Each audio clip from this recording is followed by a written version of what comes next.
Ayan, magandang umaga po mga kaibigan. So for today's video, tayo po ay magre-repat ng seedlings ng Rhineco Stylist. So, 2 weeks na po ito dumating sa akin, kaya nga lang wala po akong oras. So, isiningit ko po this morning at gusto ko silang mailagay na sa maayos na pinaka-pot nila. Pero ito po ay ima-mounting ko, gawa ng mas hiyang po ako sa mounting kaysa pot. Dahil puro ako disabit. So, lalo-lalo na sa mga ganito, ilalagay ko siya sa mounting. So, gagamit po ako ng fern slab at saka onting sphagnum moss. So, ayan. Bakit mas prefer ko para sa akin ang paggamit nito? Kasi mas madali ko makita na dry na yung ating material na inilagay sa ating orchids, kasi nagiging puti po ito kapag dry na dry. Nagko-color, parang may pagka-brown na parang basta iba yung kulay na sphagnum moss pagka nag-dry. So ayan, pagbasa. So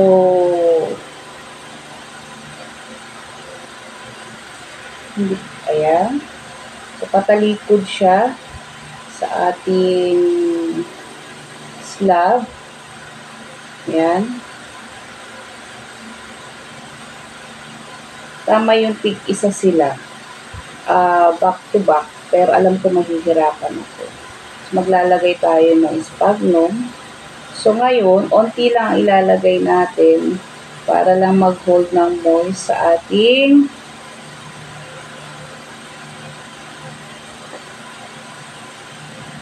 foxtail orchids. So yan, tama lang yan. Para hindi maratin po yung kanyang ugat. So ito yung ating, hindi na po ako naglagay ng sphagnum sa fern. Para dyan lang kumapit yung ugat. So dito lang po sa ibabaw, sa may ugat, pating ugat. Yan. So, tatalian ko lang siya para ma-maintain natin yung pag-stay ng para kumapit yung sphagnum at saka para hindi malaglag yung ating orchid. So, mas madaling i-pronounce yung foxtail than Rhineco Stylist Gigantea. Yan. So, yung ugat lang, hindi ko na tinali yung katawan. Dito lang sa ugat.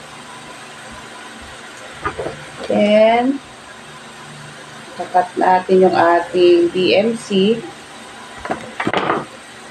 Kasi, kapag ang ugat ng ating orchid ay kumapit na sa fern, kahit wala na siyang pali. Ayan. So, medyo messy ang ating ginagawa dahil hindi natin maiwasan na may malaglag na part ng slab at saka yung ating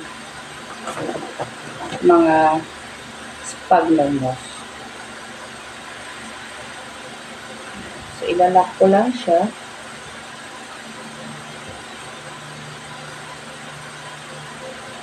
Ang bulaklak po kasi nito, para rin siyang banda, species siya ng banda, pero ang bulaklak po niya ay kumpul-kumpul na kahaba din yung spike, pero hindi gaano mahaba. So, depende siguro kung gaano kalusog yung orchid.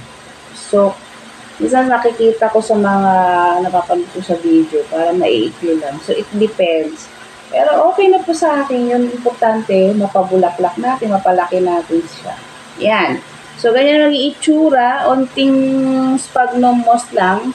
Binasa ko, hindi piniga ko siya ng husto. Tapos, ayan. So, yung mga ugat, dito na yan kakapit sa ating slab. So, balak ko lagyan dito sa likod kasi para nakaganon siya. So, back to back. So, depende po kung anong gusto nyo kasi pagka inisa-isa ko ito, wala na po talaga space. Kaya ang gagawin ko, lalagyan ko rin po yung likuran. Itatabi ko lang po yan at tayo po ay magtatanggal ulit ng isa pa. So, wait lang. Ilalagay ko lang po yung ID. Baka tayo po ay mawindang. Kapag inantay natin mamulak-ulak yan, mga 2 years to 3 years yan. Kung yung afford nyo naman makabili ng blooming size na, why not? Pero, ako mag-start muna ako dito. Ayan. So, itatali ko lang dito sa DMC. Ang importante, alam ko kung anong ID niya. So, ito yung sweet pink. Ayan. So, ganyan. So, maglalagay ako sa likuran. So, ito naman, I see hybrid spots. Parang halos pareho sila ni cartoon. Si hybrid spot.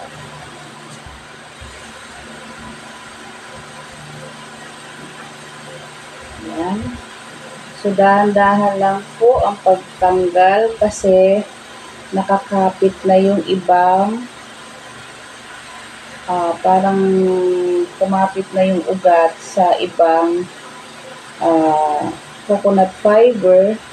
So, pagka ganon, hindi ko na tinatanggal para hindi lang siya maistorbo. Ayan. So, ang ugat nito paangat. Ayan. Umangat na yung ibang ugat.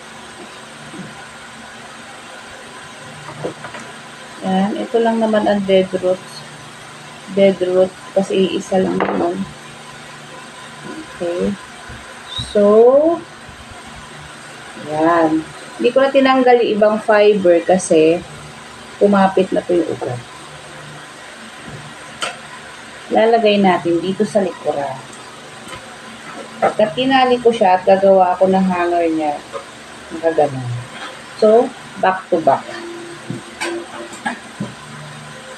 Ayan. So, iingatan ko lang gawa ng meron ng orchid sa likuran. Lalagyan ko lang ng onting sphagnum moss. Ang sphagnum moss kasi, once na nakahang siya, yung nakahang o sa mounting, madaling matuyo. Pero kapag nasa pot, mahirap.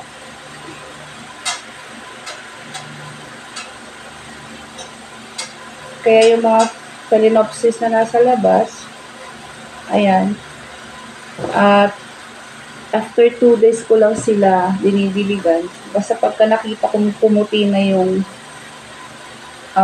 tawag nito,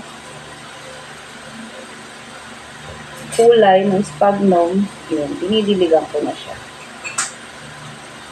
Pero gumagamit po ako ng spray pump kasi hindi pwede yung hose. Malalagyan, hindi natin ma-avoid na malagyan yung pinaka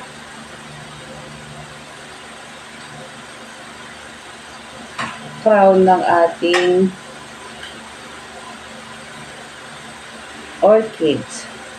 Kaya kailangan yung moss lang ang inaano ko, ang dinidiligan ko. Pero yung mga dahon hindi. So, ayan, natalian ko halos pareho sila kasi back to back. Natalian ko ulit yung isa, but it's okay kasi hindi naman masyado mahigpit.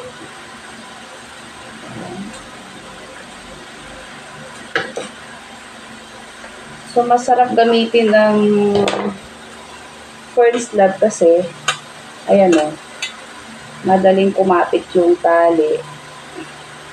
Hindi siya madulas.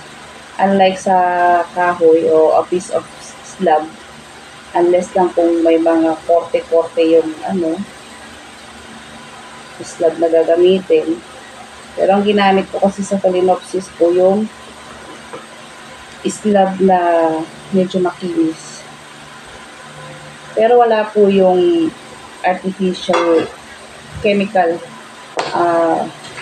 Plain lang po na slab. So, onti lang yung moss na nilagay ko. So, ito kailangan patayo.